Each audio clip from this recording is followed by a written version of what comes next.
കർത്താവ് പ്രകാശനം നൽകിയ ഒരു തിരുവചന ഭാഗം വായിക്കുവാൻ താല്പര്യപ്പെടുന്നു. യെരമ്യാ പ്രവചനം 17-ാം അധ്യായം അതിൻ്റെ 7-ാമത്തെ വാക്യം. യെരമ്യാ പ്രവചനം 17-ാം അധ്യായം അതിൻ്റെ 7-ാമത്തെ വാക്യം. യഹോവയിൽ ആശ്രയിക്കുകയും യഹോവ തന്നെ ആശ്രയമായി ഇരിക്കുകയും ചെയ്യുന്ന മനുഷ്യൻ ഭാഗ്യവാൻ. യഹോവയിൽ ആശ്രയിക്കുകയും യഹോവ തന്നെ ആശ്രയമായിരിക്കുകയും ചെയ്യുന്ന മനുഷ്യൻ ഭാഗ്യവാൻ. നമ്മളെല്ലാം ദൈവത്തിൽ ആശ്രയിക്കുന്നവരാണ്, അല്ലേ? നമ്മുടെ പല ആവശ്യങ്ങളുടെ മുൻപിലും നമ്മുടെ ആഗ്രഹങ്ങൾ സാക്ഷാത്കരിക്കുവാൻ, അങ്ങനെ വിവിധങ്ങളാകുന്ന നമ്മുടെ ആഗ്രഹങ്ങളുടെ പൂർത്തീകരണത്തിന് വേണ്ടി ദൈവാശ്രയമുള്ളവരാണ് നമ്മൾ. എന്നാൽ അതിൻ്റെ അടുത്ത വാക്കാണ് എന്നെ ചിന്തിപ്പിച്ചത്. യഹോവയിൽ ആശ്രയിക്കുക മാത്രമല്ല, യഹോവ മാത്രം ആശ്രയമായിരിക്കുകയും ചെയ്യുന്ന മനുഷ്യൻ ഭാഗ്യവാൻ. ഈ രണ്ടാമത്തെ വാക്യത്തോട് നമുക്ക് എത്രത്തോളം നീതി പുലർത്താൻ കഴിയുന്നുണ്ട്? ഞാൻ ഇന്ന് പകൽ ദൈവസ്ഥയിൽ പ്രാർത്ഥിക്കുകയും ധ്യാനിക്കുകയും ചെയ്തപ്പോൾ ഈ വചനം എന്നോട് ഇടപെട്ടു. നമ്മൾ ദൈവാശ്രയമുള്ളവരാണെന്നൊക്കെ പറയുമ്പോൾ തന്നെ നമ്മുടെ ജീവിതത്തിൽ പെട്ടെന്ന് ഒരാവശ്യം വരിക, നമ്മളെ കൊണ്ട് പരിഹരിക്കാൻ കഴിയാത്ത ഒരു പ്രതികൂലം വരുമ്പോൾ, അല്ലെങ്കിൽ ഒരു ആവശ്യം വരുമ്പോൾ, നാം ദൈവത്തിൽ മാത്രം ആശ്രയിക്കാൻ പലപ്പോഴും സന്നദ്ധരാകാറില്ല. നമ്മൾ പെട്ടെന്ന് നമ്മുടെ ഫ്രണ്ട്സിനെ വിളിക്കും, അല്ലെങ്കിൽ നമ്മുടെ ആ പ്രശ്നത്തിന് പരിഹാരം വരുത്തുവാൻ കഴിയും എന്ന് നമുക്ക് ബോധ്യമുള്ളവരുടെ അടുക്കൽ ചെന്ന് നമ്മൾ അവരുടെ സഹായം അഭ്യർത്ഥിക്കാറുണ്ട്. പലപ്പോഴും ആ പ്രതികൂലത്തിൽ, ആ പ്രശ്നത്തിൽ, ആ വിഷയത്തിൽ ദൈവം എങ്ങനെയാണ് നമുക്കൊരു സൊല്യൂഷൻ വരുത്തുന്നത് എന്ന് അന്വേഷിക്കുവാൻ നാം മെനക്കെടാറില്ല. പെട്ടെന്ന് മാനുഷികമാകുന്ന പല പരിഹാര മാർഗങ്ങളും തേടി എങ്ങനെ അതിൽ നിന്നും കരകയറാം എന്ന് നാം ശ്രമിക്കാറുണ്ട്. അത് തെറ്റെന്നല്ല പ്രിയരെ പറയുന്നത്. മാനുഷികമായി, സ്വാഭാവികമായി നമ്മൾ പെട്ടെന്ന് അങ്ങനെയുള്ള വഴികളൊക്കെ അന്വേഷിക്കത്തുള്ളൂ. പക്ഷേ യഹോവ മാത്രം ആശ്രയമായിരിക്കുകയും എന്ന് പറഞ്ഞാൽ മറ്റൊന്നും അല്ല, എനിക്ക് എൻ്റെ ദൈവത്താൽ മാത്രം ഈ വിഷയത്തിന് ഒരു പരിഹാരം മതി, അതെനിക്ക് ലഭിക്കും എന്നുള്ള ദൃഢനിശ്ചയത്തോടെ കർത്താവിൻ്റെ സമയത്തിന് വേണ്ടി കാത്തിരിക്കാൻ നാം സന്നദ്ധരാണെങ്കിൽ, ഇന്ന് രാത്രി ഒരു കാര്യം ഞാൻ ഉറപ്പിച്ചു പറയാം, നമ്മുടെ ഓരോരുത്തരുടെയും ജീവിതം അത്ഭുതങ്ങളുടെ പരമ്പരയായിരിക്കും. ഇത്തിരി പ്രയാസമുള്ള കാര്യമാണ്. പെട്ടെന്നൊരു രോഗം വരുന്നു, ആ കർത്താവ് സൗഖ്യമാക്കട്ടെ എന്ന് പറഞ്ഞ് നമ്മൾ കാത്തിരിക്കത്തില്ല. പെട്ടെന്ന് നമ്മൾ ഹോസ്പിറ്റലിൽ പോകും, വൈദ്യന്മാരെ കാണും, മരുന്നുകൾ ഉപയോഗിക്കും. അതും തെറ്റെന്നല്ല പറയുന്നത്. പ്രത്യേകിച്ച് ഈ ഒരു സന്ദർഭത്തിൽ ഒരു ബുദ്ധിമുട്ട് വന്നാൽ പെട്ടെന്ന് നമ്മൾ ആരോഗ്യ പ്രവർത്തകരെയോ ആശാ വർക്കർമാരെയോ അല്ലെങ്കിൽ ഈവൻ പഞ്ചായത്ത് വാർഡ് മെമ്പറെയോ അവരുടെയൊക്കെ സഹായം നമ്മൾ അന്വേഷിക്കാറുണ്ട്. പക്ഷെ ദൈവത്തിന് എന്താണ് ഈ വിഷയത്തിൽ എനിക്കൊരു പരിഹാരം വരുത്തുവാനുള്ളതെന്ന് അന്വേഷിക്കാൻ പലപ്പോഴും നാം തയ്യാറാകുന്നില്ല. പ്രിയമുള്ളവരെ, ദൈവത്തെ സേവിക്കുന്നവനും സേവിക്കാത്തവരും തമ്മിൽ വലിയ വ്യത്യാസമുണ്ട്. ലോക മനുഷ്യർ ഒരു പ്രശ്നം, പ്രതികൂലം വരുമ്പോൾ പല വിധത്തിലുള്ള പോംവഴികൾ നേടാൻ ശ്രമിക്കും. എന്നാൽ ദൈവത്തെ ആശ്രയിക്കുന്ന, ദൈവത്തിൽ മാത്രം ആശ്രയം വയ്ക്കുന്ന ഒരു ദൈവ പൈതൽ ലോക മനുഷ്യരെ പോലെയാകാതെ ഇതിൻ്റെ നടുവിൽ എനിക്ക് വേണ്ടി വഴി തുറക്കുവാൻ, എന്നെ കരകയറ്റുവാൻ എൻ്റെ ദൈവം ശക്തനാണ്, എൻ്റെ മനസ്സിൽ ഒരിക്കൽ പോലും ഉരുത്തിരിഞ്ഞു വരാത്ത 1000 പദ്ധതികൾ എൻ്റെ ദൈവത്തിൻ്റെ പക്കൽ ഉണ്ടെന്ന് വിശ്വസിക്കാൻ തയ്യാറായാൽ ഇന്ന് രാത്രി ഒരു കാര്യം ഞാൻ ഉറപ്പിച്ചു പറയാം. ചിലപ്പോൾ അല്പം ഡിലേ ആയിരിക്കും, താമസമൊക്കെ നേരിടാം, പക്ഷെ പെർഫെക്റ്റ് ആയിട്ടുള്ള, തികവുള്ള ദൈവത്തിൻ്റെ വഴി വെളിപ്പെടുവാനിടയായിത്തീരും.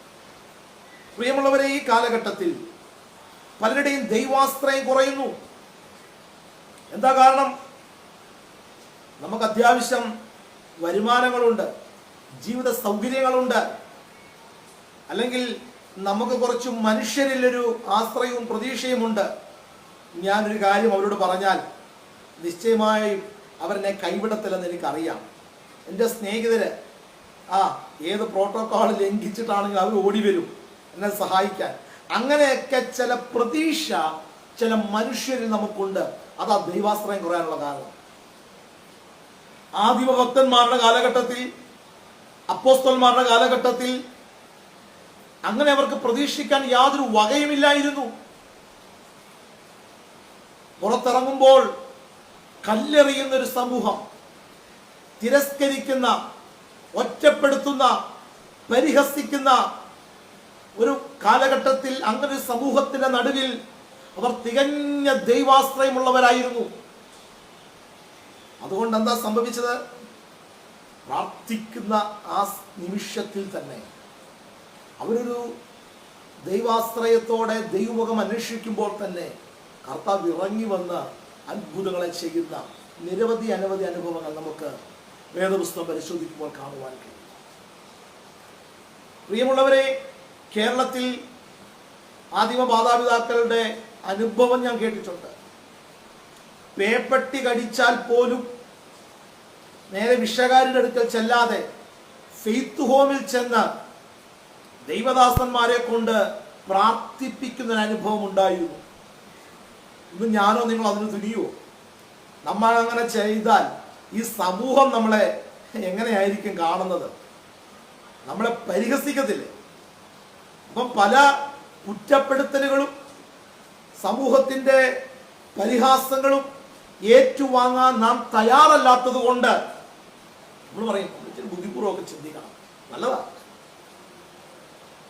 നിങ്ങളെ ഒരു കാളവണ്ടി യുഗത്തിലേക്ക് ഞാൻ കൊണ്ടുപോയാന്നൊന്നും തെറ്റിദ്ധരിക്കരുത്.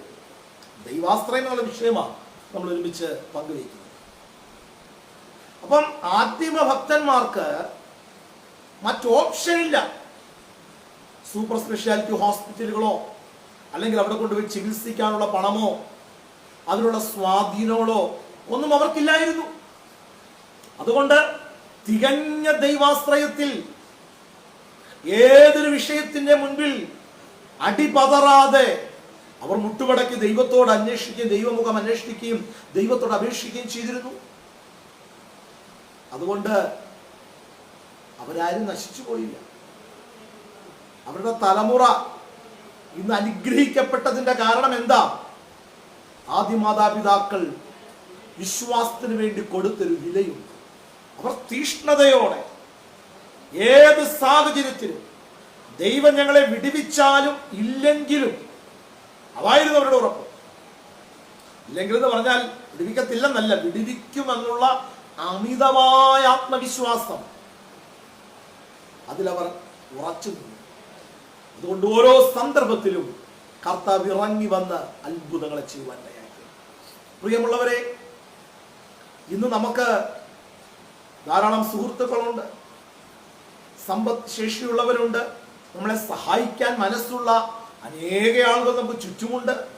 നമ്മളൊരു ആവശ്യം പറഞ്ഞാൽ കൈവിടാത്തവരുണ്ട്. ഈ ഒരു ഉറപ്പ് എവിടേക്കോ നമ്മുടെ ഉള്ളിൽ കിടക്കുന്നത് കൊണ്ടാ നമുക്ക് വലിയ ദൈവാശ്രയൊന്നും ഇല്ലാതെ പോകുന്നു. ഒന്നാമത് പ്രസംഗിക്കുന്നത് എന്നെ പ്രതിസ്ഥാനത്ത് നിർത്തിക്കൊണ്ടാണ് ഞാൻ പറയുന്നത്. നമ്മൾ പെട്ടെന്ന് ഫോൺ എടുത്ത് വിളിക്കും, വിളിച്ചാൽ ഓടി വരാൻ ആളുകളുണ്ടെന്നേ. വണ്ടിയുണ്ട്, സംവിധാനങ്ങളുണ്ട്, സാഹചര്യങ്ങളുണ്ട്, കൂടെ നിൽക്കാൻ ആൾക്കാരുണ്ട്. സ്തോത്രം. പക്ഷെ പ്രിയമുള്ളവരെ, ഇതെല്ലാം നമ്മളെ കൈവിടുന്ന സമയം, ഇതെല്ലാം കൈമലർത്തി കാണിക്കുന്ന അവസ്ഥകളുണ്ട്. ഇന്ന് അങ്ങനെ സഹായിക്കാൻ മനസ്സുണ്ടെങ്കിലും സഹായിക്കാൻ കഴിയാത്ത, കൂടെ നിൽക്കാൻ മനസ്സുണ്ടെങ്കിലും കൂടെ വന്ന് നിൽക്കാൻ കഴിയാത്ത ഒരു സാഹചര്യത്തിലൂടെയാണ് നമ്മളിപ്പോൾ പോയിക്കൊണ്ടിരിക്കുന്നത്. അതിന്റെ ആരംഭങ്ങളാണ്. അതുകൊണ്ടാണ് ഈ സന്ദേശം ഞാൻ പറയുന്നത്. ഇതിന്റെ നടുവിൽ ദൈവാശ്രയം ഒന്ന് വർദ്ധിക്കാൻ ഇടയാകണം. എന്റെ ദൈവം എനിക്ക് തുണ, ഞാൻ അപേക്ഷിക്കുമ്പോൾ എന്നെ ഉപേക്ഷിക്കാതെ ഉത്തരമരളി എനിക്ക് വേണ്ടി ഇറങ്ങി വന്ന് അത്ഭുതം ചെയ്യുന്ന സർവശക്തൻ എനിക്ക് വേണ്ടി ഉയരത്തിലുണ്ട്, അവൻ എന്നും ജീവിക്കുന്ന ദൈവമെന്ന് നമുക്കൊന്ന് ഉറയ്ക്കാം. നമ്മുടെ കുഞ്ഞുങ്ങളെ അങ്ങനെ പരിശീലിപ്പിക്കാം.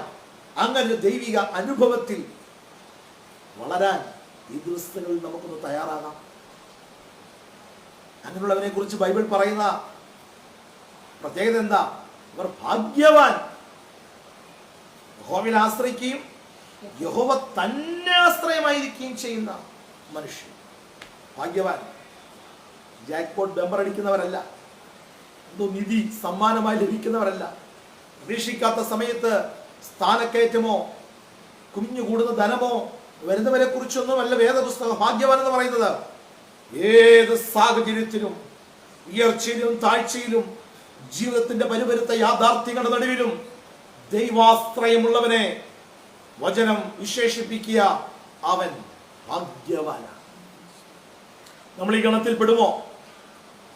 ദൈവം നമ്മളെ നോക്കി നിങ്ങൾ ഭാഗ്യവാനാണ്, നിങ്ങൾ ഭാഗ്യവതിയാണെന്ന് നമ്മളെ കുറിച്ച് സാക്ഷ്യപ്പെടുത്തുമോ? കുറുക്കു വഴികളില്ല, ദൈവാശ്രയം. യെസ്, ഇതല്ല ഇതിനേക്കാൾ വലിയ പ്രതിസന്ധി വന്നാലും എൻ്റെ ദൈവം എനിക്ക് വേണ്ടി അത്ഭുതം ചെയ്യും എന്ന് വിശ്വസിക്കുവാൻ കഴിയുന്ന ഒരു ആത്മതലത്തിലേക്ക് ഈ ദിവസം നമുക്ക് മാറ്റം. ഹല്ലേലൂയ. അടുത്ത വാക്യം എന്താ പറയുന്നത്?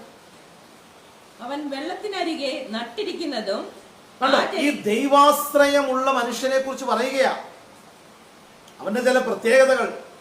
അവൻ വെള്ളത്തിനരികെ നട്ടിരിക്കുന്നതും ആറ്റരികെ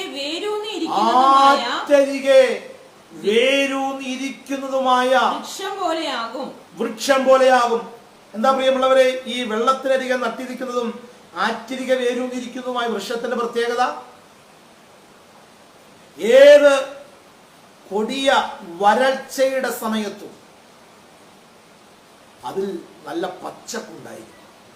കാരണം ഈ ആറ്റിരികെ, ഈ വെള്ളത്തിനരികിൽ നിന്നും എപ്പോഴും ജലാംശങ്ങൾ ആഗിരണം ചെയ്ത് അതിൻ്റെ വേരുകൾ ആഴങ്ങളിലേക്ക് ഇറങ്ങി അതിനാവശ്യമായ പോഷകങ്ങളൊക്കെ എപ്പോഴും വലിച്ചെടുത്ത് നല്ല പുഷ്ടിയോടെ അത് നിൽക്കാൻ കഴിയും. അങ്ങനെയാണ് ദൈവാശ്രയമുള്ളൊരു മനുഷ്യൻ. അടുത്ത വാക്ക്, ഉഷ്ണം തട്ടുമ്പോൾ അത് പേടിക്കയില്ല. ഉഷ്ണം തട്ടുമ്പോൾ അത് പേടിക്കയില്ല. അതിന്റെ ഇല പച്ചയായിരിക്കും. അതിന്റെ ഇല പച്ചയായിരിക്കും. വരൾച്ചയുള്ള കാലത്തും വാട്ടം തട്ടാതെ ഫലം കായ്ച്ചുകൊണ്ടേയിരിക്കും. കണ്ടോ, യഹോവയിൽ ആശ്രയിക്കുന്ന മനുഷ്യന്റെ പ്രത്യേകത, യഹോവയിൽ മാത്രം ആശ്രയിക്കുന്ന മനുഷ്യന്റെ പ്രത്യേകത, ഒരു ഉഷ്ണത്തിനും ഒരു കൊടിയ പ്രതികൂലത്തിന്റെ ചൂടിനും അതിനെ തൊടാൻ കഴിയത്തില്ല. വെള്ളത്തിനരികെ ആറ്റിരികെ നട്ടിരിക്കുന്ന വൃക്ഷം പോലെ എപ്പോഴും അതിന്റെ ഇല പച്ചയായിരിക്കും. ഈ ചൂടുള്ള സമയങ്ങളിൽ, മഴയൊക്കെ കുറവുള്ള സ്ഥലങ്ങളിൽ കൂടെയൊക്കെ നമ്മൾ പോകുമ്പോൾ പല വൃക്ഷങ്ങളും കരിഞ്ഞ് വാടി അതിൻ്റെ ഇലകളൊക്കെ കൊഴിഞ്ഞ് ഒരു വല്ലാത്ത അവസ്ഥയിൽ നിൽക്കുന്നത് കാണാം. എന്താ? അതിനാവശ്യമായ ജലാംശം ലഭിക്കാത്തതാണ് അങ്ങനെ അത് ഉണങ്ങിയിരിക്കാനുള്ള കാരണം. എന്നാൽ ഏത് കൊടിയ ചൂടിൻ്റെ സമയത്തും നമ്മൾ ഈ നദീതീരത്തുകൂടെയൊക്കെ സഞ്ചരിക്കുമ്പോൾ ചെറിയ അരുവികളുടെ ചെറിയ തോടിൻ്റെ സൈഡിൽ കൂടെ പോയാലും അതിൻ്റെ ആ അരികെയുള്ള വൃക്ഷങ്ങള് സസ്യങ്ങളൊക്കെ നല്ല പച്ചയായി നിൽക്കുന്ന കാണാം. എന്താ കാരണം? അതിനെപ്പോഴും ജലാംശം, ജലവുമായ ഒരു അറ്റാച്ച്മെന്റ്. ദൈവാശ്രയമുള്ള ഒരു മനുഷ്യന്റെ പ്രത്യേകത ഇതാ, അവനെപ്പോഴും ഒരു പച്ചപ്പുണ്ടാകും. അത് ജോലി ഉണ്ടെങ്കിലും ഇല്ലെങ്കിലും, ലോക്ക്ഡൗൺ ആയിട്ട് വീട്ടിലിരുന്നാലും, വരുമാനമൊന്നും ഇല്ലെങ്കിലും, സ്ഥാനക്കയറ്റം ലഭിച്ചില്ലെങ്കിലും, പ്രതീക്ഷിച്ച വഴിയെല്ലാം അടഞ്ഞു പോയാലും ദൈവാശ്രയമുള്ളവൻ എപ്പോഴും പച്ച പിടിച്ചിരിക്കും. അവനെപ്പോഴും ഫലം കായ്ച്ചുകൊണ്ടിരിക്കും. ഒരു ഉഷ്ണം തട്ടിയാൽ അവൻ പേടിക്കത്തില്ല. ഈ പ്രതികൂലത്തിനൊന്നും അവന്റെ ധൈര്യത്തെ ചോർത്തിക്കളയാനോ അവനെ ഭയപ്പെടുത്തുവാനോ കഴിയത്തില്ല. അവനെപ്പോഴും പച്ചയായിട്ടിരിക്കും. കാരണം അവനറിയാം, എൻ്റെ ദൈവം എൻ്റെ കൂടെ ഉണ്ട്. അതുകൊണ്ട് ഈ കൊടിയ ചൂടിനോ ഈ വരൾച്ചയ്ക്കോ ഉഷ്ണത്തിനോ ഒന്നും എന്നെ തൊടാൻ പറ്റത്തില്ല. കാരണം ചൂടേറിയ മരുഭൂ യാത്രയിൽ ലക്ഷോപലക്ഷം ജനങ്ങളെ മന്ന കൊടുത്തു പോഷിപ്പിച്ച ഒരു കർത്താവ് ഈ പ്രതികൂലത്തിന് നടുവിൽ എനിക്ക് വേണ്ടി ഇറങ്ങി വരും. ഇത് നമുക്കുള്ള ദൈവാശ്രയത്തിലൂടെ നമ്മുടെ അകത്ത് വരുന്ന ഒരു ആഴമേറിയ ബോധ്യമാണ്. എല്ലാ വഴി അടഞ്ഞോട്ടെ, എല്ലാം പ്രതികൂലമാകട്ടെ, ആരും സഹായം ഇല്ലാതിരുന്നോട്ടെ, പ്രതീക്ഷിച്ച പല വഴികളും അടഞ്ഞു, പലയിടത്തുനിന്നും സഹായം ലഭിക്കുമെന്ന് കരുതിയിടത്തു നിന്ന് നെഗറ്റീവ് മറുപടികൾ വന്നോട്ടെ, അതൊന്നും എന്നെ ലെവലേഷൻ തുറക്കില്ല. കാരണം എനിക്ക് ഒരു ജലവുമായി ഒരു അറ്റാച്ച്മെന്റ്, ജലാംശം എപ്പോഴും ഞാൻ ആഗിരണം ചെയ്യുകയാണ്. പരിശുദ്ധാത്മാവാകുന്ന നദിയുടെ സാമീപ്യം അനുദിന ജീവിതത്തിൽ അനുഭവിക്കുന്ന ഒരു ദൈവ പൈതൽ അവനൊന്നിനെ ഓർത്ത് ദുഃഖിച്ച് കരഞ്ഞ് വിലപിച്ച് പരാതി പറഞ്ഞ് പരിഭവപ്പെട്ടിരിക്കത്തില്ല. അവരെപ്പോഴും സന്തോഷത്തോടെ ഇരിക്കും. അവരെപ്പോഴും വിശ്വാസത്തിന്റെ നല്ല വാക്കുകൾ പറയും. അവർ ധൈര്യത്തിന്റെ നല്ല വാക്കുകൾ പറഞ്ഞ് മറ്റുള്ളവരെ കൂടെ ഉത്തേജിപ്പിക്കും. എങ്ങനെയാ പ്രിയമുള്ളവരതിന് സാധിക്കുന്നത്? ആത്മനദിയുടെ അനുഭവം അനുദിനം നമ്മുടെ ലൈഫിൽ സ്വായത്തമാക്കിയാൽ മാത്രമേ അതിന് സാധിക്കൂ. അങ്ങനെ ആത്മസാന്നിധ്യം അനുഭവിക്കാൻ കഴിയുന്നില്ലെങ്കിൽ ഈ ചൂട് വരുമ്പോൾ, ഈ ഉഷ്ണം തട്ടുമ്പോൾ, ഈ വരൾച്ച സംഭവിക്കുമ്പോൾ നമ്മൾ വല്ലാതെ ഡ്രൈ ആയിപ്പോകും. കാരണം കണ്ടുകൊണ്ടൊന്നും വിശ്വസിക്കാനില്ല. പുറത്തേക്കൊന്ന് കണ്ണോടിച്ചാൽ പ്രതീക്ഷയുടെ ഒന്നും കാണുന്നില്ല. എവിടെയും തകർച്ചയാ പറയുന്നത്. ഈ ലോക്ക്ഡൗൺ വന്ന് എത്രയോ കോടിക്കണക്കിന് രൂപയുടെ സാമ്പത്തിക നഷ്ടമാണ് അനുദിനം സംഭവിക്കുന്നത്. വ്യവസായങ്ങളില്ല, പ്രൊഡക്ഷൻ നടക്കുന്നില്ല, പലതും അടഞ്ഞു കിടക്കുന്നു, വ്യാപാര സ്ഥാപനങ്ങൾ നേരാവണ്ണം വർക്ക് ചെയ്യുന്നില്ല, അല്ലേ? കോടിക്കണക്കിന് രൂപയുടെ നഷ്ടമല്ലേ സംഭവിക്കുന്നത്. അപ്പൊ ഇതൊക്കെ കണ്ടുകൊണ്ട് ആർക്കെങ്കിലും സന്തോഷിക്കാനോ എന്തെങ്കിലും പ്രതീക്ഷ വയ്ക്കാനോ കഴിയുമോ? ഇല്ല. നിശ്ചയമായും ദുഃഖിതരാകും മനുഷ്യൻ, നിരാശരാകും. എത്രയോ പ്രതീക്ഷകളാ നടക്കാതെ പോകുന്നത്. നമ്മുടെ എത്ര പ്ലാൻ ചെയ്ത കാര്യങ്ങൾ, എത്ര കണക്കുകൂട്ടലുകൾ തകിടം മറിഞ്ഞു. അപ്പൊ നമുക്ക് പച്ചയായിട്ട്, ലോക മനുഷ്യന് ഒരു പച്ചയായിട്ട് ഇരിക്കാൻ പറ്റുമോ? ഇല്ല. അവർ നിരാശപ്പെട്ട് തല കുനിയും. എന്നാൽ യഹോവയിൽ ആശ്രയിക്കുകയും യഹോവ മാത്രം ആശ്രയം ആയിരിക്കുകയും ചെയ്യുന്ന മനുഷ്യൻ ഈ ഉഷ്ണം തട്ടുമ്പോൾ പേടിക്കത്തില്ല.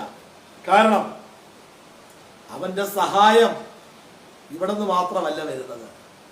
സങ്കീർത്തനക്കാരനോട് ചേർന്നവൻ പറയും, എന്റെ സഹായം ആകാശത്തെയും ഭൂമിയെയും ഉണ്ടാക്കിയ യഹോവയിങ്കൽ നിന്ന് വരുന്നു. പ്രിയമുള്ളവർ, ഈ വാക്യങ്ങളൊക്കെ നമുക്കറിയാം, നമ്മൾ കാണാപ്പാടം പറയാറുണ്ട്. നമ്മുടെ കുഞ്ഞുങ്ങളെ ഇതൊക്കെ സൺഡേ സ്കൂളിലൊക്കെ പഠിപ്പിക്കാറുണ്ട്, നമ്മൾ പാട്ട് പാടാറുണ്ട്, അല്ലേ? പക്ഷെ നമ്മുടെ പ്രാക്ടിക്കൽ ലൈഫിലേക്ക് ഒന്ന് കൊണ്ടുവരാൻ ശ്രമിക്കുക. ഈ ദിവസം നമുക്കതിനായി ഒരുങ്ങാം. 3.5 വർഷം ഒരു ഭക്തനെ ദൈവം അത്ഭുതകരമായി പുലർത്തിയില്ലേ? ദൈവത്തിനോട് നിന്ന ഒരു മനുഷ്യനെ കാക്കയിലൂടെ ദൈവം പോഷിപ്പിച്ചില്ലേ? ഇതൊക്കെ നമുക്ക് അറിയാവുന്ന കാര്യങ്ങളാണ്. ആ ദൈവം ഇന്നും ജീവിക്കുന്നു. ആ കർത്താവിന് എന്നെ പുലർത്താൻ കഴിയും. എൻ്റെ കുഞ്ഞുങ്ങളെ, എൻ്റെ കുടുംബത്തെ, എൻ്റെ സാഹചര്യങ്ങളെ എല്ലാം നന്നായി നടത്താൻ കഴിയും എന്ന് നമുക്കൊന്ന് വിശ്വസിക്കാൻ കഴിയുന്നുണ്ടോ? അതിന് ഒരു ചെറിയ ദൈവാശ്രയം പോരാ. യേശു ദൈവമാ, യേശു അത്ഭുതം ചെയ്യുന്നവനാ എന്ന് ഞാൻ വിശ്വസിക്കുന്നു. അത് പിശാചും അങ്ങനെ വിശ്വസിക്കുന്നു. പിശാചു വിറയ്ക്കുകയും ചെയ്യുന്ന ദൈവത്തിന് വചനം പറയും. അങ്ങനെ ഒരു നോർമൽ വിശ്വാസമല്ല. യഹോവയിൽ മാത്രം ആശ്രയം വയ്ക്കുന്ന ഒരു വ്യക്തി അവൻ ക്ഷണിച്ചു പോകത്തില്ല, അവൻ തകർന്നും പോകത്തില്ല. അവർ പറയും, ഏത് സാഹചര്യത്തിലും എന്നെ പുലർത്തുവാൻ എന്റെ ദൈവം മതിയായവൻ. തന്റെ ജനത്തെ മരുഭൂമിയിൽ വഴി നടത്തുക, ഭക്തനെ കാക്കയാൽ ആഹാരം കൊടുത്ത് പരിപാലിച്ചവൻ ഇന്നും ജീവിക്കുന്നു. അതുകൊണ്ട് എൻ്റെ പച്ചപ്പിനൊരു പ്രശ്നവുമില്ല. ആ വാക്യം എന്നെ വളരെ സന്തോഷിപ്പിച്ചു. അവർ എല്ലായ്പ്പോഴും ഫലം കായ്ച്ചുകൊണ്ടിരിക്കും. അങ്ങനെയല്ല അത് വായിച്ച ആ വാക്യം. അതിന്റെ ഇല പച്ചയായിരിക്കും. വരൾച്ചയുള്ള കാലത്തും വാട്ടം തട്ടാതെ ഫലം കായ്ച്ചുകൊണ്ടിരിക്കും. പ്രിയമുള്ളവരെ, ദൈവാശ്രയമുള്ള ഒരു ഭക്തന്റെ പ്രത്യേകത സീസണിൽ മാത്രം ഫലം കായ്ക്കുമെന്നല്ല. നമ്മുടെ നാട്ടിൽ ധാരാളം വൃക്ഷങ്ങളുണ്ട്, അല്ലേ? ഒത്തിരി സീസണൽ ഫ്രൂട്ട്സിനെ കുറിച്ച് നമുക്കറിയാം. 12 മാസവും ഫലം കിട്ടത്തില്ല. ചക്കയ്ക്ക് ഒരു സീസണുണ്ട്, മാങ്ങയ്ക്ക് ഒരു സീസണുണ്ട്. അതുപോലെ ഓരോന്നിനും ഓരോ സീസണുണ്ട്. എന്നാൽ ഒരു ഭക്തന്റെ പ്രത്യേകത ഒരു സീസൺ ഔട്ട് ഓഫ് സീസൺ ഒന്നുമില്ല. ദൈവാശ്രയമുള്ളവൻ 24 മണിക്കൂർ 365 ദിവസവും അവനിൽ ഫലം പുറപ്പെട്ടുകൊണ്ടിരിക്കും. കാരണം എന്താ? വരൾച്ച അവനെ യേശുന്നില്ല, ഉഷ്ണം അവനെ അടിക്കുന്നില്ല. അവനെപ്പോഴും ആ ആത്മസാന്നിധ്യത്തിന്റെ, ആ ജലത്തിന്റെ അനുഭവത്തിലാണ്. ഇന്ന് രാത്രി സന്ദേശം വളരെ പ്രാർത്ഥനയോടും വളരെ താഴ്മയോടും കൂടെ ഞാൻ കൈമാറുമ്പോൾ, പ്രിയമുള്ളവരെ, നിങ്ങളുടെ ഹൃദയം സന്തോഷിക്കാനിടയാണ്. നിരാശപ്പെടരുത്. ലോകത്തിൽ നടക്കുന്ന പലതിനെയും കണ്ട് നിങ്ങൾ ദുഃഖിക്കരുത്. അയ്യോ, ഇങ്ങനെ മുൻപോട്ട് പോയാൽ നിങ്ങളുടെ ഭാവി എന്താകും? ഈ ദിവസത്തിൽ എല്ലാവരും പറയുക, രോഗികളുടെ എണ്ണം ക്രമാതീതമായി വർദ്ധിക്കുന്നു, യാതൊരു കൺട്രോൾ ചെയ്യാൻ കഴിയുന്നില്ല. ആരോഗ്യ പ്രവർത്തകരും ഗവൺമെന്റും ഒക്കെ അവരുടെ കഴിവിന്റെ പരമാവധി അവർ പരിശ്രമിക്കുന്നു. എന്നിട്ടും ഇത് കൺട്രോൾ ചെയ്യാൻ കഴിയുന്നില്ല. അതിൻ്റെ കൂടെ ഇത് വലിയ മഴ വരുന്നു, നിർത്താതെ മഴ പെയ്യുകയാണ്. അത് ഈ പ്രവർത്തനങ്ങളെയൊക്കെ ബാധിക്കും. എന്ത് സംഭവിക്കും, എന്തോ ചെയ്യും? ഈ ആശങ്കയാണ് പലരുടെയും ഉള്ളിൽ നിഴലിടുന്നത്. പ്രിയമുള്ളവരെ, നിങ്ങൾ ഭയപ്പെടരുത്, അനാവശ്യമായി ടെൻഷൻ അടിക്കരുത്, നാളെ ചൊല്ലി കരയണ്ട. നാളത്തെ ദിവസം നിങ്ങൾക്കുള്ളതല്ല. നിങ്ങളുടെ ഭാവി യേശുവിന്റെ കയ്യിൽ ഭദ്രമാ. ഏത് സാഹചര്യത്തിലും എൻ്റെ യേശു എൻ്റെ കൈ പിടിച്ച് എന്നെ ജയോത്സവമായി വഴി നടത്തും, എന്നെ അത്ഭുതകരമായി വഴി നടത്തും. ഇന്ന് രാത്രി ഇത് വിശ്വസിച്ച് ഈ പ്രതികൂലത്തിന്റെ സമയത്തിൽ, ഈ പ്രതിസന്ധിയുടെ വേളയിൽ ഞാൻ ദൈവത്തെ ആശ്രയിക്കാൻ തയ്യാറെടുക്കുക. കഴിഞ്ഞ കാലങ്ങളിലൊക്കെ പ്രാർത്ഥിച്ചൊരു നോർമൽ പ്രയർ ലൈഫ് അല്ല, ഒരു സാധാരണ ആശ്രയമല്ല. നടക്കുന്നത് നടക്കട്ടെ, പ്രാർത്ഥിച്ചിട്ട് നടത്തില്ലെങ്കിൽ നമുക്ക് വേറെ വഴി നോക്കാം. അതെല്ലാം ഒന്ന് അടിയറവ് വെച്ചിട്ട്, ഒരു പക്ഷേ ഇന്ന് സാഹചര്യം നിങ്ങൾക്കുണ്ടാകും, പക്ഷെ അതെല്ലാം ഒന്ന് മാറ്റി വെച്ചിട്ട്, എൻ്റെ കർത്താവേ, അങ്ങനെ ഉയർത്തിയാൽ മതി, അങ്ങനെയൊക്കെ ഒരു വഴി തുറക്കുന്നെങ്കിൽ തുറന്നാൽ മതി. അങ്ങനൊരു ദൈവാസ്ത്രത്തിലേക്ക് വന്ന് പ്രാർത്ഥിക്കാമോ? നിശ്ചയമായി ഇന്ന് രാത്രി ഞാൻ ഉറപ്പിച്ചൊരു കാര്യം പറയാം, നിങ്ങളുടെ ജീവിതം അത്ഭുതത്തിന്റെ ഒരു പരമ്പരയായിരിക്കും. കാറ്റ് കാണത്തില്ല, മഴ കാണത്തില്ല, താഴ്വരയിൽ കുഴികൾ വെട്ടുവിൻ, നിങ്ങളുടെ മൃഗവാഹനങ്ങളും കുടിക്കത്തക്കവണ്ണം ഈ താഴ്വര വെള്ളം കൊണ്ട് നിറയും. കാണിച്ചു തരാനൊന്നുമില്ല. ആ പറയുന്നവർക്ക് ഇങ്ങനെ പറയാം, വാസുമാർക്ക് പറയുന്നതിന് കുഴപ്പമില്ലല്ലോ, നമ്മളല്ലേ ഇത് കാണേണ്ടത്, നമ്മളല്ലേ അനുഭവിക്കേണ്ടത്. ഇങ്ങനെ ദൈവാസ്ത്രം എന്ന് പറഞ്ഞുകൊണ്ട് വെച്ചുകൊണ്ടിരുന്ന കാത്തിരുന്ന് കഴിഞ്ഞാൽ സമയം പോകുന്നല്ലാതെ ഒന്നും മിച്ചം കാണത്തില്ല. ഇങ്ങനെയൊക്കെ നെഗറ്റീവ് വാക്കുകൾ നമുക്ക് പറയാൻ ഒരു മുടക്കമില്ല, ആർക്കും പറയാം. പക്ഷേ ഇല്ല, ഒന്നും കണ്ടില്ലെങ്കിലും ഞാൻ കാണാത്ത ചിലത് വിശ്വസിക്കുക, കാണാത്ത കാര്യങ്ങൾ കൺമുൻപിൽ എന്നതുപോലെ ഞാൻ വിശ്വസിക്കുന്നു. അങ്ങനെ വിശ്വസിക്കുന്നവരാ ദൈവം പ്രവൃത്തി കാണുന്നത്. അങ്ങനെ വിശ്വസിക്കാൻ തയ്യാറായി, കണ്ടിട്ട് വിശ്വസിക്കണേ. കർത്താവ് പറഞ്ഞു, കാണാതെ വിശ്വസിച്ചവർ ഭാഗ്യവാന്മാർ. പലപ്പോഴും നമ്മള് തോമസിനെ പോലെ വിശ്വസിക്കാൻ താല്പര്യപ്പെടുന്നത്, കണ്ട് അറിഞ്ഞ് അനുഭവിച്ച്, അല്ലേ? ആ എൻ്റെ വിരൽ ആണിപ്പഴുതുകളിൽ ഇട്ടു നോക്കിയിട്ടല്ലാതെ യേശു ഉയർത്തെഴുന്നേറ്റെന്ന് യേശുവിടെ വന്നത് ഞാൻ വിശ്വസിക്കത്തില്ല എന്നാ തോമസ് പറഞ്ഞേ. സ്വന്തം യേശു തോമസ് പറഞ്ഞ അവിശ്വാസിയാകരുത്, നീ വിശ്വാസിയായിരിക്കാം. രാത്രി പ്രിയമുള്ളവരെ, നമുക്ക് അങ്ങനെ വിശ്വസിക്കാൻ ഒന്ന് മനസ്സ് വയ്ക്കാമോ? അങ്ങനെ വിശ്വസിക്കാമെന്ന് മനസ്സ് ഒരുക്കമുണ്ടോ? ഒന്നും കണ്ടിട്ടല്ല, എന്നാൽ എൻ്റെ ദൈവം എനിക്ക് വേണ്ടി ഈ ദിവസങ്ങളിൽ, ഈ ലോക്ക്ഡൗൺ പീരീഡിലും എൻ്റെ സ്വപ്നങ്ങൾ പൊലിയുവാൻ അവൻ സമ്മതിക്കത്തില്ല. എൻ്റെ തലമുറയ്ക്ക് വേണ്ടി ഞാൻ നെയ്തു കൂട്ടിയ സ്വപ്നങ്ങൾ, ഞാൻ പ്ലാൻ ചെയ്തത് ഇപ്പോൾ ഒരു പക്ഷെങ്കിൽ ലോക്കായി പോയി. എന്നാൽ വരും ദിവസങ്ങളിൽ അതിനേക്കാൾ ശ്രേഷ്ഠകരമായ നിലകളിൽ ദൈവത്തിന്റെ പ്രവൃത്തി ഞാൻ കാണാൻ പോവുകയാണ്. അവരുടെ ഭാവി നശിച്ചതല്ല പറയേണ്ടത്, അയ്യോ എന്റെ പ്രതീക്ഷ അസ്തമിച്ചെന്നോ അല്ല പറയേണ്ടത്. ശ്രേഷ്ഠകരമാകുന്ന ചില ദൈവത്തിന്റെ പ്രവൃത്തികൾ ഈ ദിവസങ്ങൾ ഞാൻ കാണാൻ പോവുകയാണ്. അത് ചെയ്യാൻ എൻ്റെ ദൈവശക്തനാണ്. ആമേൻ. നമുക്കൊന്ന് വിശ്വസിക്കാം. ഒരു നിമിഷം നമുക്ക് പ്രാർത്ഥിക്കാം. എല്ലാവരുമായിരിക്കുന്ന ഇടങ്ങളിൽ എന്നോട് ചേർന്ന് പ്രാർത്ഥിക്കാം. നിങ്ങളുടെ കണ്ണുകൾ നിമിഷം അടച്ചേ. Thank you Jesus, thank you Jesus, thank you Jesus. സ്വർഗ്ഗ പിതാവേ, നല്ല രാത്രി ഞങ്ങൾ ഒരുമിച്ച് പിന്നെയും നന്ദിയോടങ്ങേ സ്തുതിക്കുന്നു. അവിടെ ഞങ്ങളോട് ഇടപെട്ട ദൈവിക ദൂതുകൾക്കായി സ്തോത്രം ചെയ്യുന്നു. കർത്താവേ, പലപ്പോഴും ദൈവാശ്രയമുള്ളവരാണെന്ന് ഞങ്ങൾ വായുകൊണ്ട് പറയുമ്പോഴും ഹൃദയം ആ നിലവാരത്തിൽ ഉയർത്തുവാൻ കഴിയാതെ മറ്റു പല പോംവഴികളും നേടാൻ ശ്രമിക്കുന്നവരാണ്. പലപ്പോഴും ഞങ്ങൾ പല വഴികളും അന്വേഷിച്ച് ശ്രമം നടത്തി പരാജയപ്പെട്ടവരാണ്. ഇന്ന് രാത്രി അപ്പ അങ്ങയുടെ സന്നിധിയിലേക്ക് ഞങ്ങൾ അടുത്തു വരുന്നു. ദൈവാശ്രയം ഉള്ളവരായി മാറുവാൻ, അധികം ദൈവാശ്രയമുള്ളവരായി തീരുവാൻ അവിടെ ഞങ്ങൾക്ക് കൃപ നൽകി അനുഗ്രഹിക്കണമേ. അതിനായി ഞങ്ങളുടെ ആത്മാവിന്റെ ശക്തിയായി ഞങ്ങളെ ഒരുക്കണമേ എന്ന് പ്രാർത്ഥിക്കുന്നു.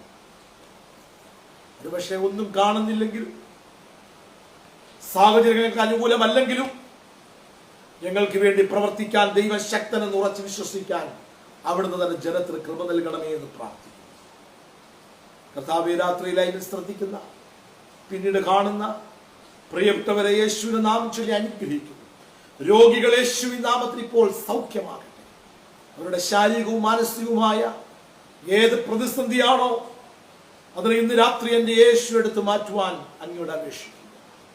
സാമ്പത്തികമായി ഞെരുക്കം അനുഭവിക്കുന്നവർ, ജീവിത സന്ധാരണ വഴികൾ മുട്ടി വല്ലാത്ത മാനസിക വേദനയിലൂടെ, പരിഭ്രാന്തിയിലൂടെ കടന്നു പോകുന്നവരെ ഇന്ന് രാത്രി അങ്ങ് സ്പർശിക്കണമെന്ന് പ്രാർത്ഥിക്കുന്നു. ഈ ദിവസങ്ങൾ ദൈവാശ്രയത്തിലൂടെ ദൈവിക നന്മകളും അനുഗ്രഹങ്ങളും അത്ഭുതങ്ങളും അവർ കാണട്ടെ, അവർ അനുഭവിക്കട്ടെ, അവർ ആ വിടുതൽ പ്രാപിക്കട്ടെ. വരും ദിവസങ്ങളിൽ കർത്താവ് ചെയ്ത അത്ഭുതത്തിന്റെ വാർത്തകളെ കേൾക്കുവാൻ അങ്ങ് സഹായിക്കും. സകല മഹത്വം അങ്ങേക്ക് യേശു കർത്താവിൻ വിലയേറിയ നാമത്തിൽ അപേക്ഷിക്കുന്നു. കൃപ തോന്നി കേൾക്കണമേ സ്വർഗീയ നല്ല പിതാവേ. ആമേൻ, ആമേൻ, ആമേൻ. God bless you. കർത്താവ് എല്ലാവരെയും ധാരാളമായി അനുഗ്രഹിക്കട്ടെ. വീണ്ടും കാണുന്നവരെയും കർത്താവ് തന്റെ ചെറുകിൻ കീഴിൽ നമ്മളെ മറക്കട്ടെ. ആമേൻ, ആമേൻ.